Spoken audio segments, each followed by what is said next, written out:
What's up YouTube, and welcome to KangBrosTV, the cricket section. Today we're going to discuss the 3-2 win from England in the one-day series. I mean, let's start off here with New Zealand flopping again when it counted. Now, this seems to be a regular occurrence. Yeah. And for me, some of the way that they lost the wickets in that final game, I know it's probably not the case, but it just seemed they didn't even care. Yeah. It's obviously definitely not the case that they don't care. Of course. It's definitely not the case, but I think there was a statistic. I think in the last 5 finals or like series deciders, they've lost. They've come up short, and it's a shame. They're a good side.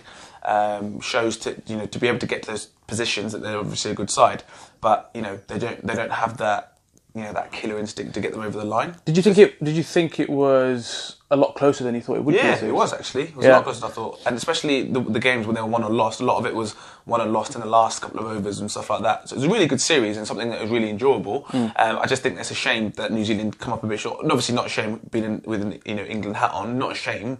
But it's just, it's a bit disappointing to see them, because it's not the first time, and by the looks of this, I don't think it'll be the last time, unfortunately. But what do you think the actual problem is with that? Why do you think that is happening? Because you would think, when you look at the Indian teams, you've got the characters in there. I'm not saying that New Zealand don't have the characters, but when I look at the teams like India, when I look at teams like Australia, I feel that they've got the players and the mentality to get them through those big matches. Now, I think you mentioned it yourself. New Zealand is not the first time. And I think New Zealand fans know themselves it's not the first time.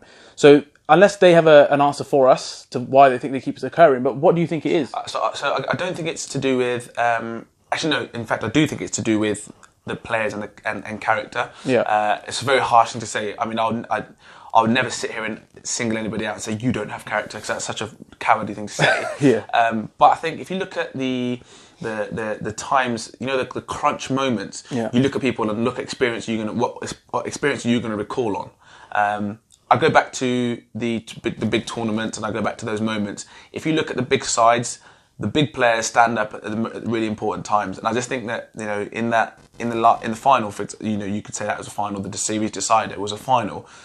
You looked at that game and you think, oh, I want someone to come in here, and I want one of the openers to bat through, or I want number 3 to bat through. Someone to bat through, carry your bat, and allow the flair players to play your shots and get yourself to the last 5, take it nice and deep, put a score on the board, and then put pressure on the oppo.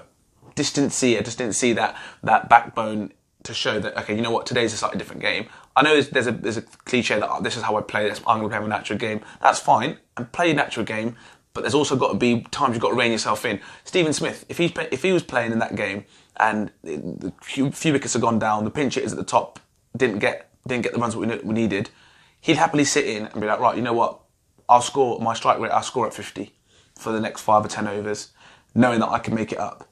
There's not a player in that New Zealand side that won't make it up at the back end. They're all good enough to do that, but you've got to give yourself a chance. Yeah, England bowled well. They're seam bowlers, and I think Chris Woakes is one person that I'm going to touch upon in a minute. But he bowled really well, pushed them back. Wood bowled quite well, with good pace. But do I look at Woakes and Wood, and I think they're much better than New Zealand seamers? No, they're not. They're not much better at all. New Zealand batsmen didn't have a game plan. It didn't look like they had a game plan anyway in the final to play it slightly different. It's a final. There are nerves. People will play situations differently. Do you think the fact that it was a massive blow that Taylor wasn't involved in that game? Oh, of course. Yeah. But for me, it was like, just because Taylor's not playing, you've got some serious bats. Even when I was watching, I thought that once Williamson and Guptill were gone, for me, I was like, England, I'm very confident at this stage. I thought Nicholls batted really well, and Santa's been a shining light for the series. The consistency throughout the series for that guy. I'm not saying surprised, because he's got the ability to do it, and I think Chennai Super Kings are going to be absolutely boosted by his performance, right? I'll disagree with it. It did surprise me. Don't get me wrong, I know he's got the ability. Yeah. But I don't think he had the ability for the consistency in the performance, and that did surprise me. And the discipline, I guess. And I thought to myself, he's batting down the order because he's a bit like your Mo and Ali. Typically, he'll chip in with a few wickets, he'll chip in with some pretty runs, or he'll fuck out for nothing, and he'll go around the park. But he bowled with a lot of maturity, a lot of control, and he batted. He won him a couple of games. He's really, really good. But like you say, you're looking at, and then it goes back to one of the previous videos, but you're looking at Williamson there to really dig in and just take it nice and deep, and let the other guys, the stroke makers, get away and get some form. I think one of the guys that disappointed me the most was Monroe. Some of the dismissals are just like, it's the same thing over and over again. It's actually just like, I know you want to get off to a flyer, and I know that New Zealand have got the thing where they're going to back you, but sometimes you just got to be like, you have a look at yourself and say, right, okay, I've nicked off twice trying to play that shot, maybe I shouldn't do it again. And it didn't seem to click, which was a shame. But that, for me, Taylor was a big miss, and the final game, Bairstow batted out of his skin. Yeah. But when you're chasing 220 or whatever it was, you knew it wasn't going to be enough. On a wicket that's decent, you're going to struggle. There were some great innings throughout the series. I mean, what was your favourite? I mean, Bairstow, Taylor, I think, did they both hit 200s? Yeah, 200s. Yeah. But what was your favourite and why, probably? I actually, controversially, my standout one was probably Roots 100, just because I was watching it and thinking, this is the reason why I'm not having you as one of the greats, because I looked at his strike rate and I thought, you're going at strike rate of about 60 or 70, and then he went through the gears and got 100 off 100, right? And it goes back to that video. I was like, he doesn't make daddy 100 and he doesn't score at 100 plus strike rate. So either you're going to get 100 off of 60 to 70 balls, or you're going to go on to get 130 on a ball. And again, he just got 100. He got 100 off 100 and got out. But I love the way he went through the gears. It's just a shame that he didn't kick on and get that daddy 100, because he was set up to do so. I think the innings that showed was the most class was probably Ross Taylor's 180 was just absolute exhibition. Guys on one leg and all that sort of fun stuff. And obviously Bairstow's brutal 100 off of 60 pills was some clean hitting, boy. But yeah. I think I enjoyed watching Joe Root, because I love the way he opens up the pitch. He can drive, he can sweep, he can rock back. The way he picks up length of the spinners, he gets forward, rides the bounce. He can hit the shots. You can hit the shots through point, through cover, and then it's that same delivery. He rocks all the way back, gets right deep in his crease, and can manipulate the field around. It's a captain's nightmare. And I just thought that was a real classy innings. So. Yeah, I think you're right there. I think in terms of true cricket lovers, I think they would love that innings. And like you said, you've always mentioned about him getting those big daddy hundreds. I think it showed even when when they really need him to do it. I think he showed his temperament there. It was great. But I think for me, the standout innings was definitely Taylor. I think it was anything wide, anything at his legs. The aggression he was showing, it was just. I think the bowlers didn't have a clue what to do. They was just panicking, literally. And Ross Taylor's become a bit of a fine wine as well. The older he gets, he just looks better and better. Yeah. And the worst thing is, he always threatened, even when years gone by, he's always got hundreds and looked great, and you think, right, that's it now. Yeah, this 100's going to click him into that next gear. And he never quite carried the consistency that you wanted him to. And I know that's harsh to say for someone. I think he averages in late 40s or 50s, whatever. But that's lately he's got better. And I do say batters do they sort of come into their peak a bit later. But imagine if he did click into that next gear a bit sooner, his numbers would have been phenomenal. But it's been really good and refreshing to see Ross Taylor get runs, because he's one of the when he hits shots. There's no better sight than watching him. Did anyone disappoint you massively from the England team in terms of the batting that you was? Captain. I'm getting fed up. I don't know what people might disagree with me on this, and I know a lot of people say, "Oh, but he's a great captain. Oh, he's a brilliant captain. He's a brilliant captain." I'm pretty sure if you stuck Joe Root as captain of that team, they'll still be all right. Do you know what I mean? Do you know what I mean? But the thing that frustrates me with Morgie is because he's got the ability to go in and ruin games. He's got that ability, and I know that they want to promote this brand of cricket, that England want to be front foot, and they want to keep getting after bowlers and not let bowlers settle. Want to keep coming at you. That's fine, absolutely fine. But he needs a bit more consistency. All the other lads have got big runs at some point, and he's the only one that I look at and think, I think he did get a half century, didn't he? He got 60 odd in one game, but what I'm saying is, these wickets ain't got demons in them. They're not the sort of wickets you look at and think, oh geez, whistling past my nose, snake pit. It's not that at all. They're good wickets, and if it's one day cricket, so there's field limitations, power plays and whatnot, and I just think it's a shame, because I think he's the one that disappoints me the most, because I think I wish you just would get a score, and people will get off his back because he is a good captain, and I ain't denying that, but I just feel that sometimes it's like. There's only so much you can get by with not getting runs, and you're thinking, right, come on, mate. You're probably the only person that's positioned you can look at and think, if you weren't captain, you weren't playing. That's that for me, anyway. Okay, let's move on to the bowlers. I think Wokes for me was standout. I think he got 10 wickets in that, wickets, and then matched with Ish Sodhi. I think for me, we talked about Sodhi when we talked about T20. Now he's got the most wickets there, so he clearly has bags and bags of ability, but there were some times where I just thought the batsmen were going after him because they just. And I think he just lost his way a bit in some of the games, but he's still up there with the most wickets. And even when he was looking at it was against him, he pulled it right back with some really important wickets. So I mean, what was your take on his performance throughout the whole series? And do you think he's shown a consistency now that he's solidified his position in that team? I think, unfortunately, solidifying the position in that team, I'd probably say by process of elimination and looking at some of the spinners that New Zealand have at their disposal, I think he does play. That's no disrespect to the spinners in New Zealand, but I think because he gets poles, he does get wickets. But if you if you looked at the statistics, you look at that and think he's had a decent series. But the economy's high for a one day bowler for a spinner in the 1 days. It's high, and he's got 10 wickets. But if you break that down and you look at it, and now, for me, as a keeper batter, I'm looking at him and thinking, as a keeper, I'm thinking I'm always in the game with him because batters are going to come after him because he bowls relatively straight and his wrong-un he's got a very good wrong-un, I must admit. I mean, even as a keeper who I've grown up keeping to a lot of leggies, good leggies, and obviously you look out for the wrong-un. And I was watching it, and obviously the TV, I'm not standing behind the stumps, but I'm watching the TV replays, I'm thinking, look, he's got big old fingers. His hands are fucking massive. Big old fingers. Do you know what I mean? I feel sorry for his missus, but he's got big old fingers. And when he bowls, you look at it, I'm thinking, oof, done me there. I was like, I want to pick that. And the other thing is, a lot of the shots were he was getting hit straight. So what would suggest that he's bowling a bit too straight. There's not enough. I guess there's not enough real revs on the ball to make it zip past the bat. The wicket ain't turning that much. So he was getting hit straight, but his economy was high. And there was one game when he came back, and I think he ended up taking 4 wickets or something like that. But he came back after getting destroyed. Butler took him to the cleaners, and he came back, and then England was set for like 400, and he ran through. He got a few wickets, and they changed the context of the game. So I think with Sodhi, I think he will play, and I think he is a good bowler, but his economy is not very good, and a lot of the wickets that he got were, and as a batter, I know that if I get on top of the spinner and you start coming down the track and you start hitting him back past his head, a spinner loses it. You know, and that's what shows. That's where I'd say fair play to him because he kept headstrong and he came back and did get wickets. Yeah. But as a batter, you think I'm going to maximise his opportunity now that his head's down. But he showed the bottle to come back and get wickets. That's what was super impressive for me because there was times I was watching. I think he's lost it now, and the batsman was going after him. But he got some very, very important wickets. And then it wasn't just one; it was 1, 2, 3, 4, and then it was literally turned the game on its head. So I think that shows that the guy's got quality and class, and he's got the temperament to do well. But just to go back on that point, sorry to jump back in, but we talked about in the IPL, and a lot of people turned heads and said, "Why isn't Ish Sodhi in the IPL? Isn't it in Sodhi out?" Including me. And I hope that a lot of people, you would see what the point I'm about to make, and you can hear it, you can get it in your head.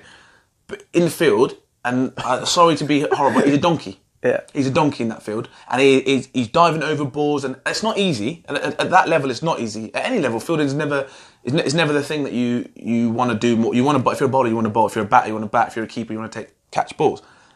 His fielding is poor, and his batting is poor. So if you want to go to the IPL, you've got to be better than just a bowler. You have to address other facets of the game, and his fielding isn't good enough, and he's not got enough. And it's openly known. Yeah, apparently, even the commentators say, I think he knows it, the team knows it, and they are trying to work on it, and he works on it. But sometimes it's not natural. He's a big dude. He's a big dude, and it's one of those things. Unless you're out, in your as a kid, as a young'un, and you want to dive around and you want to jump around, does he want to do that? I don't know. But I'm just saying that his fielding is poor, and that needs to be addressed if he's got any aspiration to playing in these big tournaments. But the next thing I would say is, I think where the series was won and lost on the bowling front was that if you look at the top wicket takers in this series particularly, interestingly, out of the top 3, Woakes and Sodhi were joint, and the number 3 was Bolt. Below that was, I think there's a flurry of England bowlers, and then the next person for the New Zealand was Munro. Now, Munro isn't a bowler. He's someone that gets rovers just in the middle phases. He gets poles because people are trying to hit him out of the fucking ground, right? And he might get the odd one hole out. That's not good enough, I think, for New Zealand. For a team at home who know the conditions and stuff like that. Granted, the conditions are quite similar to the UK, but they need more people. England have people chipping in from all angles. So you're relying New Zealand were relying heavily on Sodhi, whose economy was high, or Bolt to strike. Southey needed to take more wickets. Santner could have done with a few more wickets. Although he bowled quite well, and I thought he was quite unlucky, need more poles. I'm surprised I didn't go with Lockie Ferguson a bit more, but England had Stokes, Curran, Ali, Rashid, all chipping in. Yeah, so even the final game. Yeah, and it's wickets from all over the place. And the other thing I would say, which is disappointing, because I didn't really saw this, but I didn't think New Zealand were as good in the field as England were, which is surprising because normally New Zealand are jets in the field. And I think that was an area of the game which could have been a bit better. Did you want to give a special shout out to Chris Wokes? Yeah, I did, and it's a huge achievement for Chris Wokes. I think it's unbelievably good to get. He's the fourth English ODI cricketer to get 1,000 runs and 100 wickets, and he's in some good company there with Botham, Flintoff, and Collingwood. And the next person is Wokes. That is an unbelievable achievement for somebody who. Not me, but a lot of people when he came into side, they just thought he was bang average, and he's just not good enough. But he's kicked on. He's one of the most standout bowlers for England in all facets of the game. Gun fielder, and yeah, I think he's 28 or 29 now, coming into some of his best years, and he has achieved great things already. So fair play to him, and really big shout out. The other thing that I thought was massively impressive was the crowd. Now, a lot of people have been talking about the love of cricket and how it's all pushed onto T20. I've always been, we've grown up with one-day cricket, 50 over matches, and the turnout was phenomenal. Yeah. Now, big shout out to people in New Zealand for that turnout. But do you think, once again, is it because it's England involved, or do you think that's harsh to say it's England involved? Because the crowds looked like it was literally sellout, and they were all falling over each other, and people were loving it, enjoying it. The atmosphere was great. Crowd getting involved in all the catches, trying to win some money. But I thought, the atmosphere was buzzing. I think England being there's probably something to do with it, because I think there's quite a lot of English in New Zealand, and it's a good tourist place to go. It's not a bad place to go and watch your cricket and stuff. But no, I think it's it's good to see the turnout, and obviously I don't know, but I hope it's New Zealand and them back in the team. They've got a good side. New Zealand have got a good side. I do believe that at one stage a lot of the New Zealand fans would have thought, we can win this. We're going to win this. But it's really good to see. I don't know what the reasons been before it, but then obviously we take a big interest in when India play them in New Zealand, and the crowd's always quite good there. But then India with a population of 1 billion or whatever it is, I'm sure they get about. So, but no, it's really good to see, and the atmosphere was good, and that's only going to benefit New Zealand cricket. So hopefully, that continues and it stays up. So to finish off, we've got obviously the Test match literally around the corner now. I'm really, really looking forward to that, to see who really comes out and performs. And we think England will do it. But the thing is, on the pitches, did anything surprise you about the pitches, or is there anything to take from what you've seen in the one days that you think England or even New Zealand should take going into the Test matches? Well, I think the England's team changes quite a bit for the Test massively, matches. Yeah. So Alistair Cook comes in, who's obviously fucking gun. Anderson, gun. Broad, gun.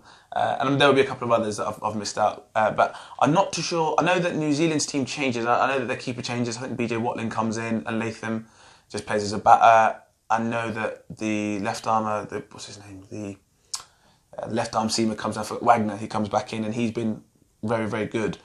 I think the difference for me would be interesting. It would be the freshness of the teams. Now England's two strike bowlers, Broad and Anderson, have come back into the side. They're going to be fresh. Cook's going to be fresh, ready to go. So I think that'd be interesting to see. I think pitches wise, they seem flat. The pitches seem pretty flat. That's what I was waiting for you to say, because from what I was seeing, it was like, for me, it was like nothing was really going for the bowlers. Yeah. I thought for the batsmen, even for the first few overs, you saw it the way it was coming onto the bat. I was thinking, hold on a minute, these guys are going to go on to make some big hundreds here. Yeah. But it wasn't like the case all the time. But obviously, there was quite a few hundreds. Yeah, there was quite a few hundreds. But do you know what I mean? I expected more from the pitches for the bowlers, but I didn't see that. There was a little bit, and I think what you will see, I think they'll leave a bit more grass on the wickets for the Test matches, because inevitably there's 5 days, so there'll be a bit more grass on it. The start times, the games will probably be earlier for Test matches, so I think you will see the conditions come into it a little bit. But yeah, as you said, the wickets seem flat, and if anything, they seem a bit slow. It seemed to hit the wicket and slow up as it comes. The balls at the back of a length. So a lot of the dismissals were people onto shots too early or getting onto the ball a bit earlier than usual. So I think you'd expect to see the wickets there's a little bit more grass, so you will see a bit more grip and it will seem. But no, the pitches seem pretty flat. So as a batter, I think it is, obviously give the bowler the first hour, and then then they'll give you the rest of the day. It's a kind of mentality. I think Cook will get shitloads of runs. I really do. I think he's going to be, he'll get a lot. I think Root will get better bags of runs. And I think he will. Yeah. I think Williamson as well. I think Bolt is going to. I think Bolt would be. I'm really looking forward to watch Bolt and Anderson go at it on that pitch. I think the difference between the two sides is how the spinners bowl. I think if Santa's going to be playing the Test matches and he's the main spinner, or if Sodi's going to play, how they go up against someone like Moeen Ali. I think Moeen Ali's a better bowler in Test match cricket because it gives a bit more time, and it's kind of asking the batsman the question: if the ball's, if there's drift, are they going to come down? Yeah. You know, there's a big thing that if it seams, it spins. So if it does deck, then someone like Moeen Ali, who does put revs on the ball, it'd be interesting to see how he gets on. And on the flip side, England took a very positive approach against Saudi in the one days. Test matches typically you don't. You know, and I'll be interested to see if they do take that forward, and if someone like Butler or Stokes, I mean, I don't know if Butler's going to play in the Test matches, but someone like Stokes and Bairstow, it's a myth in itself, but we'll be batting at 6 or 7 in the Test matches.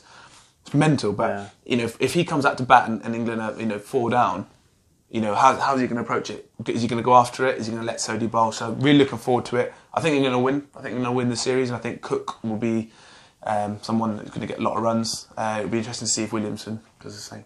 So everyone watching, thanks for watching. Let us know your thoughts on the series. Did you think that England deserved to win it? And the biggest question really is we want to hear from people is why do you think New Zealand keep flopping at that vital stage? I would love to hear from New Zealand fans if they've got more information for us on that. Let us know your predictions for the Test match. And look out for our next 2 cricket videos. One will be about white ball cricket and white ball cricket contracts, and the second one will be about the situation that happened with Warner and de Kock. So look out for those, and don't forget to like, share and subscribe. Peace.